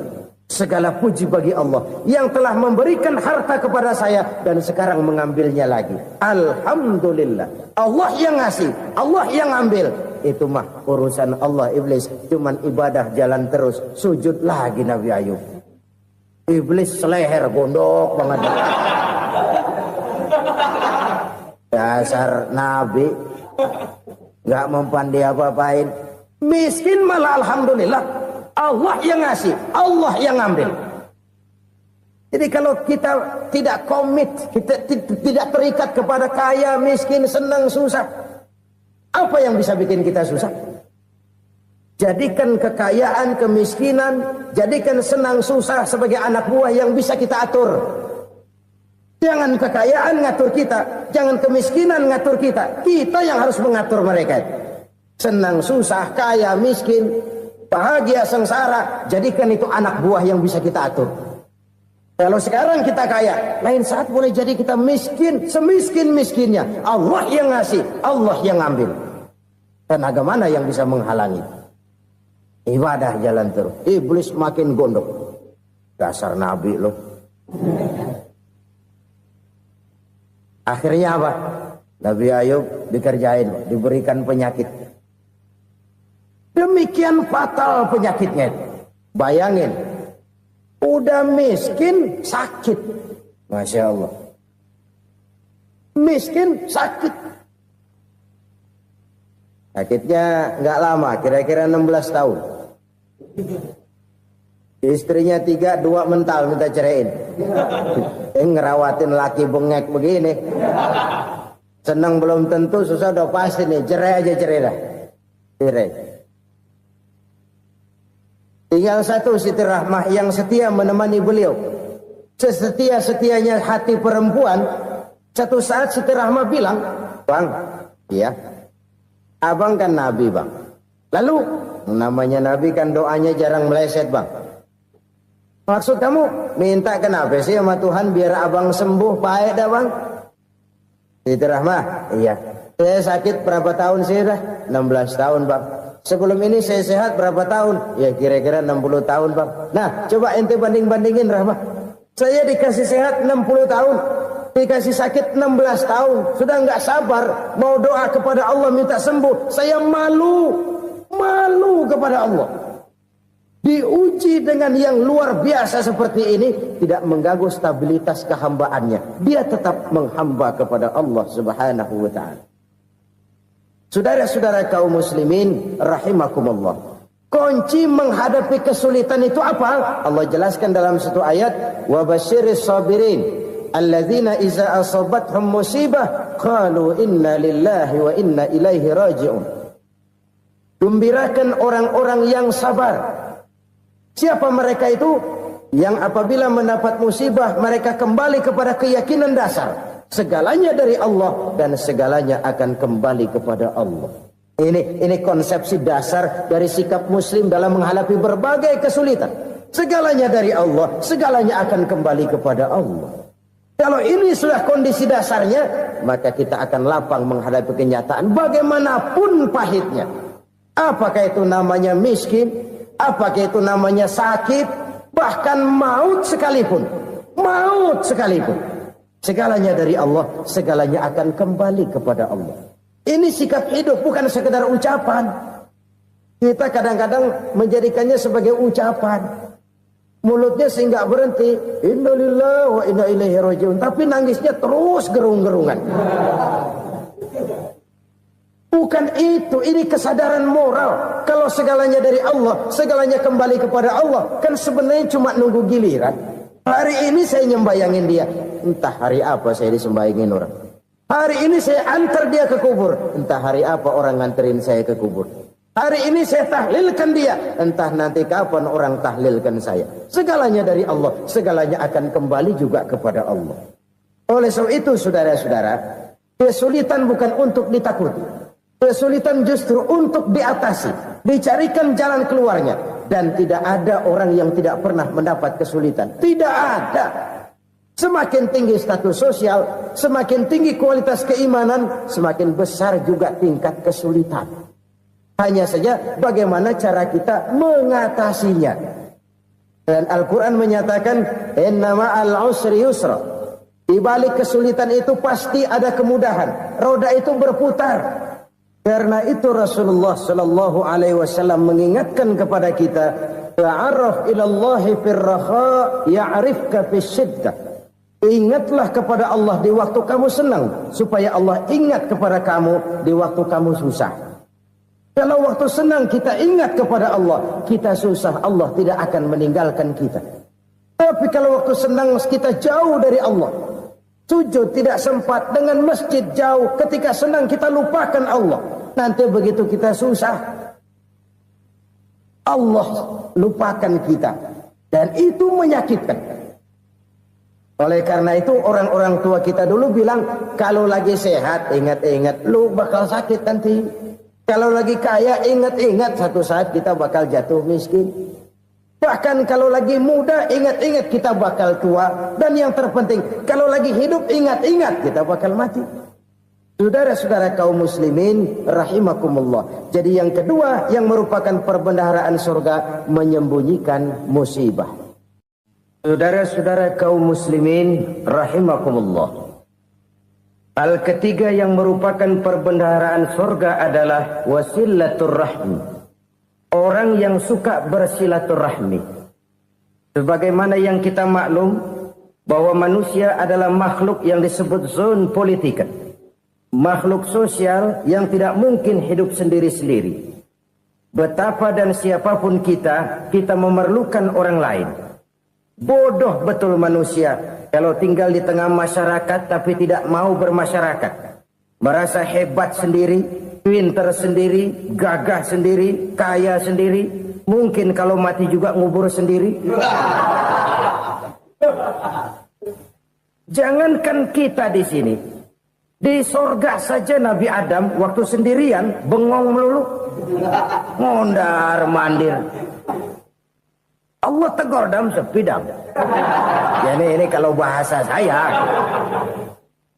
Iya Tuhan sepi ini nggak ada coret-corekan pisan ini. Diciptakan Siti Hawa baru anteng Nabi Adam. Itu di sorga. Cobalah. Umpamanya saudara tinggal di Jakarta nih. Kayak bener. Apaan aja di Jakarta punya saudara dah. Pembuatan Semanggi ambil. Monas, Buntel bawa pulang. Hotel-hotel ambil semua. Cuman tinggal di Jakarta sendirian. Apa enaknya? Betapa dan siapapun kita perlu orang lain. Tidak ada seorang pun yang bisa memenuhi kebutuhan hidupnya secara sendiri-sendiri. Nah, Islam telah menyelamatkan manusia dari ras diskriminasi. Mengikat manusia dengan persaudaraan yang berlandaskan kepada akidah. Karena itu dianjurkan bersilaturahmi. Bahkan Nabi menyatakan, Man arada ayyubsata lahu fi rizkihi wa yunsa'a fi atharihi falyasil rahimah. Siapa yang kepengen diluaskan rezekinya dan dipanjangkan usianya, banyaklah ia bersilaturahmi. Siapa yang kepengen dimudahkan rezekinya, hendaknya ia banyak bersilaturahmi. Kalau banyak teman, kesulitan kan paling tidak ada tempat cerita. Udah susah, sendirian kita pikirin diri, nggak ada tempat tukar pikiran. Cepet banget sama bengek. Dilawan sendiri. Nah, secara makro kita bisa berkata, tidak mungkin ada kemenangan kalau tidak ada kekuatan. Tidak ada kekuatan kalau tidak ada kesatuan dan persatuan. Tidak mungkin ada kesatuan dan persatuan tanpa semangat silaturahmi. Kalau umat Islam mau menang, dia harus kuat. Kalau umat Islam mau kuat, dia harus bersatu. Kalau umat Islam mau bersatu, dia harus membudayakan silaturahmi ini. Bahkan sampai-sampai kata Nabi, kalau bisa cari nilai tambah. Apa? Silman qata'ak. Bersilaturahmilah kau kepada orang yang marah denganmu. Masya Allah, indahnya ajaran agama kita. Orang yang marah pun kepada kita, kata Nabi, kalau bisa bersilaturahmilah kepadanya. Kepada orang yang marah itu. Di situ nilai tambah.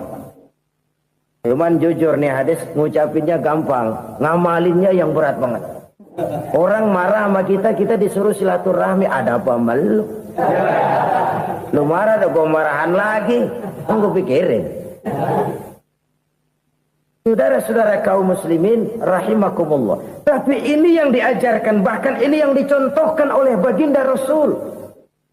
Bagaimana begitu mudah, misalnya satu saat Abu Jahal ini ngatur strategi bagaimana bikin Muhammad celaka. Dia gali lubang di depan tempat tidurnya. Dia tutupin daun korma. Terus dia panggil seseorang, ke sini. Kasih tahu Muhammad, pamannya sakit keras, minta ditengokin. Berangkat orang ini ke sana. Muhammad, labbaik. Pamanmu sakit keras, dia minta ditengokin. Baik, saya akan datang menjenguk beliau.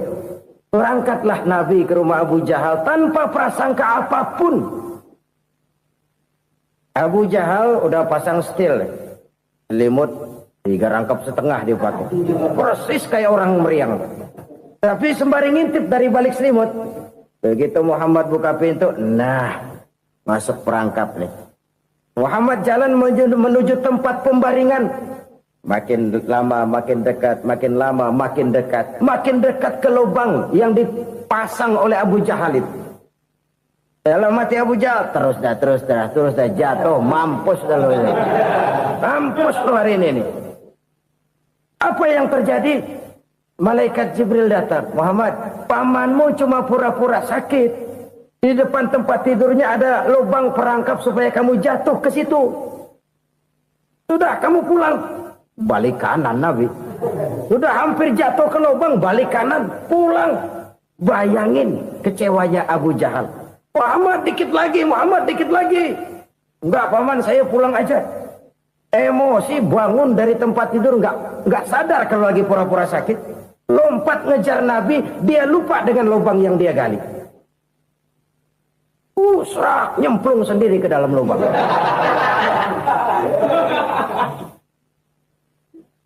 Nabi terus berlalu. Ini terjadi keanehan. Jatuh ke lubang yang dia gali itu sebenarnya nggak terlalu dalam ya. Antara 3-4 meteran lah. Tolong saya jatuh ke lubang ini.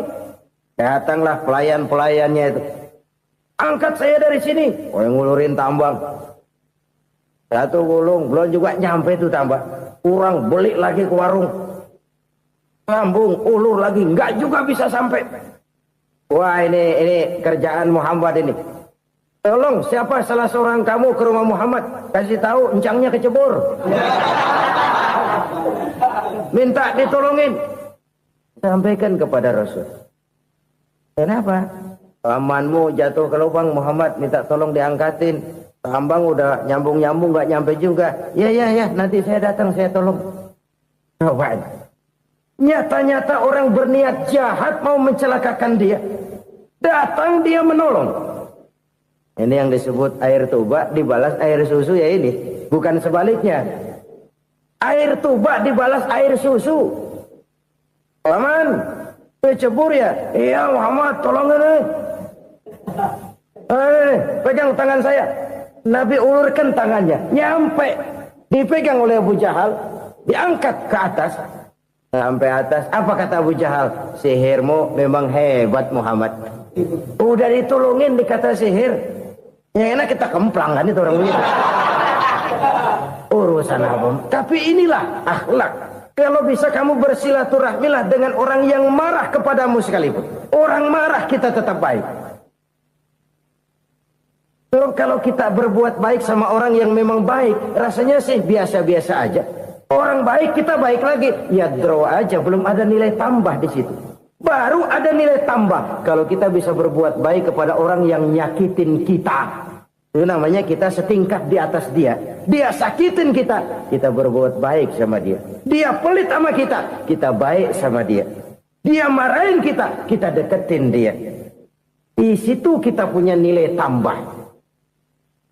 Jadi siapa yang ingin diluaskan rezekinya kata Nabi dan dipanjangkan umurnya, hendaklah ia banyak-banyak bersilaturahmi.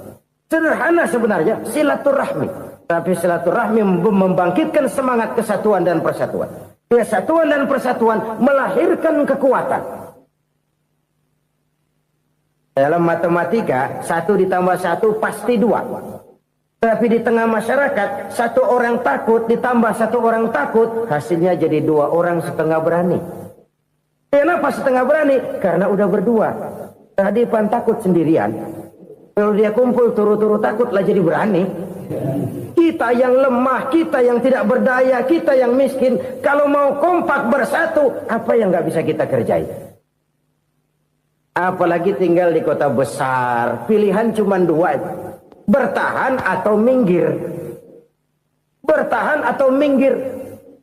Untuk bisa bertahan harus mampu bersaing. Untuk mampu bersaing harus punya keahlian. Keahlian harus ditunjang dengan pendidikan, ditambah oleh kekompakan sebagai umat. Udah miskin mencar mulu, orang injek gitu.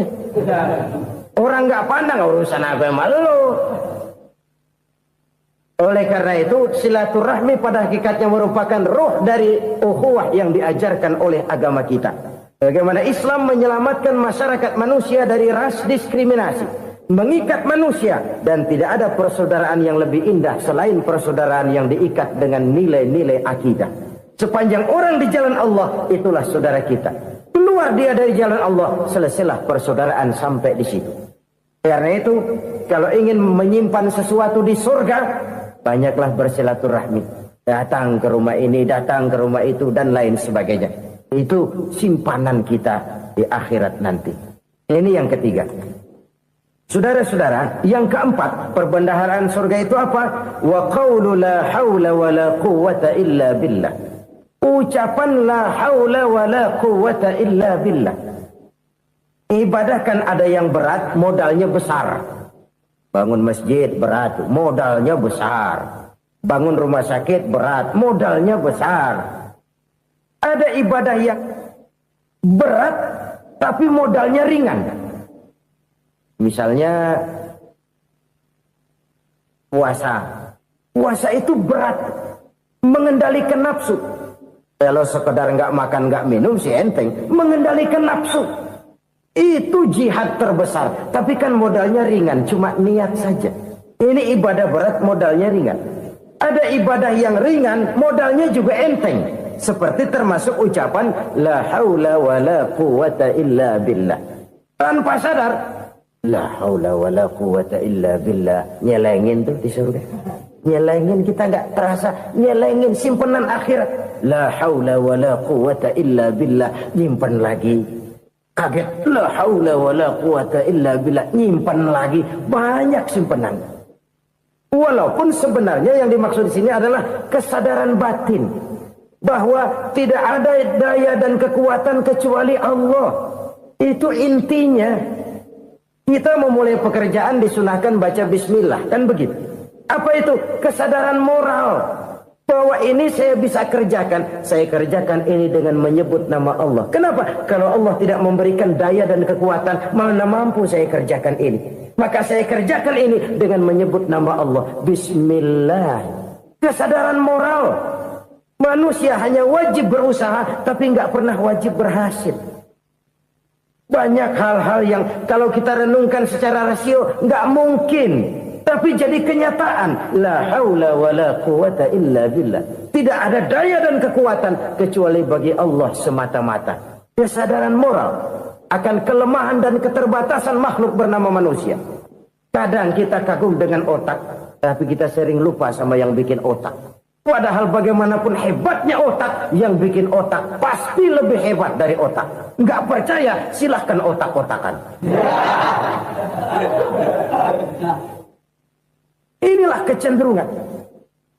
Kita kagum dengan pesawat-pesawat mutakhir, bukan main, besi gede banget terbang itu. Alangkah hebatnya. Lalu apa yang bikin otak tidak lebih hebat dari itu semua? Kita puji laut. Apa yang bikin laut tidak lebih hebat dari laut itu? La haula wa la quwwata illa billah. Tidak ada daya dan kekuatan kecuali Allah. Apa yang bisa kita lakukan? Kalau tidak karena daya dan kemampuan yang diberikan oleh Allah kepada kita. Lahirlah sikap tawadu, rendah hati. Tidak melonjak menjadi angkuh dan sombong. Sadar akan kelemahan dan keterbatasan diri. Sebagai makhluk yang diciptakan oleh Allah subhanahu wa ta'ala. Jadi satu sisi ini ucapan yang berpahala. La haula. Jadi wiridan. Pada sisi lain ini kesadaran moral. Sikap mental. Kesadaran batin. Bahwa yang punya daya dan kekuatan itu cuma Allah. Kita nggak pantas untuk sombong. Sebab sombong itu pakaiannya Allah. Kita nggak sedang pakai pakaian Allah. Kegedean. Dan makin kita renungi, makin terbentur. Apa sih yang bisa kita sombongin? Kita mau sombong apa? Kayak pintar. Itu kan semua relatif. Di atas langit masih ada langit lagi. Jadi oleh karenanya, marilah kita menyadari. Manusia hanya wajib berusaha, tapi tidak pernah wajib berhasil. Yang berusaha saja tidak wajib berhasil, apalagi yang tidak berusaha. Islam bukan agama orang pemalas yang selesai sholat lalu ngelohom, nggelenggem ayem-ayem. Tapi Islam bukan agama orang sombong yang setelah berusaha lalu tidak memerlukan Allah. Kita bisa saja bikin proyeksi, tahun sekian kita bakal panen besar menurut perhitungan otak. Tapi ada kejadian lain. Apa? Tikus ngambek. Habis itu dimakanin tikus, panen gagal. Proyeksi rasional gagal oleh tikus-tikus yang ngambek itu. Bisa saja terjadi. Tahun depan kita panen besar, urung. Kenapa? Musim panas panjang.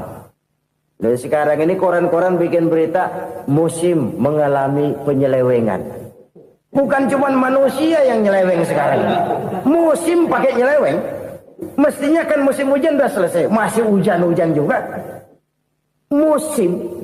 Nah sekarang kita boleh bikin proyeksi. Kita bakal panen besar. Tahu-tahu musim panas panjang. Sawah retak, air kering. Cari teknokrat yang paling botak. Suruh pendekin tuh musim panas. La haula wa la quwata illa billah. Inilah kesadaran moral. Saudara, saya teringat satu saat ada seorang konglomerat. Umurnya ya kira-kira 70-an. Suatu saat dia ditanya oleh wartawan, "Pak, umur Bapak berapa sih?" "Ya, paling 10 tahun." 10 tahun? 10 tahun? Anak Bapak berapa orang? Satu. Satu saja? Satu. Harta Bapak berapa? Ya, paling-paling bangsa 7 juta kali. 7 juta? Iya. Pak, kenapa Bapak bohongi saya? Bapak punya buku biografi. Koran-koran, majalah-majalah banyak memuat cerita riwayat hidup Bapak. Saya tahu umur Bapak 70. Kenapa bilang cuma 7 tahun? Saya tahu anak Bapak 8. Kenapa cuma bilang 1? Saya tahu harta Bapak miliaran, mungkin triliunan. Pabrik di mana-mana, bank di mana-mana. Kenapa bilang uang Bapak cuma 7 juta? Nah, kata si konglomerat tadi, kamu benar, nak, kamu benar. Umur saya kalau jumlahnya memang 70, nak.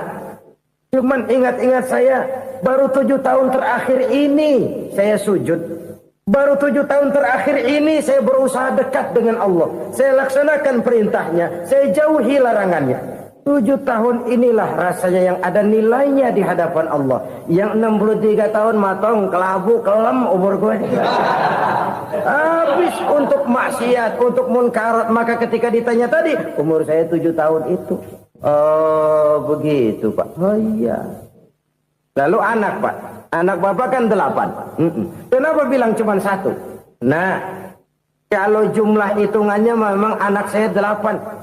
Tapi dari 8 orang ini rasanya cuma 1 nih. Yang bakal jadi buah hati, belahan jantung. Pelanjut cerita, penerus sejarah. Bakal jadi anak soleh yang akan mendoakan saya. Cuma 1 rasanya anak saya ini yang bakal jadi buah hati saya. Besar-besaran saya. Yang akan mendoakan di kubur saya. Yang akan mendoakan di akhirat saya. Yang 7 orang mana? Masya Allah, yang atu tenggeng. Yang atu nyekek botol ngolo. Yang atu nggak karu-karuan. Makanya saya bilang 1 anak saya yang akan bisa mendoakan saya. Oh begitu Pak. Iya. Nah harta Pak. Harta Bapak kan triliunan. Pabrik Bapak di mana-mana. Uang Bapak hampir di tiap bank-bank besar. Kenapa bilang cuma 7 juta? Betul kau nak. Harta saya kalau jumlahnya memang miliaran, triliunan mungkin. Tapi yang saya ingat baru 7 juta tuh yang saya belanjakan di jalan Allah. Saya nyumbang masjid, saya santuni yatim piatu, saya bantu pembangunan pesantren, saya bantu pembangunan rumah sakit Islam. Itu yang akan saya bawa pulang ke akhirat, yang 7 juta itu. Yang triliunan itu nanti akan diperebutkan oleh anak-anak saya sebagai waris saya. Jadi harta saya 7 juta itu yang bakal nemenin saya di akhirat. Yang akan saya bawa pulang jadi teman saya. Saudara-saudara kaum muslimin, jangan-jangan orang tua itu adalah kita-kita ini. Jangan-jangan kita-kita ini adalah orang tua itu. Jangan-jangan itu potret dari diri kita masing-masing. Dari sekian umur yang diberikan Allah, berapa tahun yang ada nilainya di hadapan Allah? Dari sekian anak-anak yang merupakan amanah, berapa yang akan mendoakan kita sebagai orang tuanya menjadi anak soleh? Dari sekian banyak harta yang diberikan Allah, berapa yang akan kita bawa pulang menghadapnya nanti, yang kita belanjakan di jalan Allah? Ini sebuah potret kehidupan. Karena itu kita kembali kepada la haula wa la quwata illa billah. Kita wajib berusaha, kita wajib berikhtiar. Selebihnya, segala daya dan kekuatan hanya milik Allah saja semata-mata. Satu kesadaran batin dari setiap pribadi muslim. Setelah ia berusaha dan berikhtiar, ia menyerahkannya kepada Allah Subhanahu wa ta'ala. Jadi satu sisi ini merupakan wiridan ucapan yang mengandung pahala. Pada sisi lain ini merupakan sikap batin dari seorang muslim di dalam ia menghadapi realitas kehidupan ini. Saudara-saudara kaum muslimin rahimakumullah. Kalau ini kita jadikan satu basis kehidupan, maka ini akan menyelamatkan manusia dari kemungkinan tergelincir menjadi orang yang lupa diri dan lupa darat. Sebab itu Imamul Ghazali berpesan, jadidis safinah fa innal bahra amiq wa khuziz zad fa inna safara ba'id wa khaffifil hamla fa innal hamla sadid. Perbarui selalu kapalmu karena lautan sangat dalam. Bawa bekal yang banyak karena perjalanan ini sangat jauh. Ringankan beban karena kebanyakan beban akan menyakitkan. Alangkah indah kalimat ini, alangkah dalam makna yang terkandung di sana. Perbarui selalu kapalmu karena lautan sangat dalam. Apa artinya ini? Jaga mentalmu baik-baik. Pelihara imanmu baik-baik karena hidup penuh cobaan seperti lautan. Kita kalau berlayar di lautan kan kadang-kadang tenang, angin bertiup sepoi-sepoi basah. Jika malam datang bintang gemintang bertabur menghias cakrawala, rembulan memantulkan sinarnya dengan indah. Dalam keadaan begitu berlayar enak, tapi lain saat ombak menggunung, halilintar menyambar, angin topan bertiup. Berapa banyak sudah saudara-saudara kita yang tenggelam di lautan dunia tanpa sadar bahwa dia belum sampai kepada pantai yang akan dituju. Berapa banyak sudah saudara-saudara kita yang tenggelam di lautan dunia ini tanpa sempat bangkit lagi. Dia menyangka sudah sampai kepada tujuannya. Hati-hati kapal jangan sampai bocor karena lautan sangat dalam. Iman ini jaga baik-baik karena hidup penuh dengan ujian. Wa khuziz zad fa inna safara ba'id. Bawa bekal yang banyak karena perjalanan sangat jauh. Saudara mau ke Bandung, bawa duit. Saudara mau ke Surabaya, banyakan lagi duitnya. Saudara mau ke Mekah, gepokan, iketan tuh duit nggak lembaran lagi. Makin jauh perjalanan, makin banyak bekal yang harus kita bawa. Kalau saudara dari Jakarta mau ke Surabaya, nggak bawa duit berangkat juga, itu sih bukan berani namanya, nekat. Sampai Surabaya belum tentu, sengsara di jalan udah pasti. Kenapa? Nggak bawa bekal berangkat. Sama juga kita nih, misalnya belum sempat sembahyang, mati. Waduh, berani banget orang. Belum punya bekal, mati. Sengsara di jalan. Atau bekal tidak cukup. Dari Jakarta saudara mau ke Surabaya, bawa duit 500 perak. Paling jauh Cikampek nyampenya itu. Paling jauh itu. Antara jauhnya perjalanan dengan bekal yang saudara bawa tidak seimbang. Hidup ini perjalanan panjang. A walking tour. Dimulai dari alam arwah. Sebelum jasad diciptakan, roh diciptakan lebih dulu. Dari situ pindah ke alam rahim. Dari alam rahim pindah ke alam dunia. Dari alam dunia pindah ke alam barzah. Baru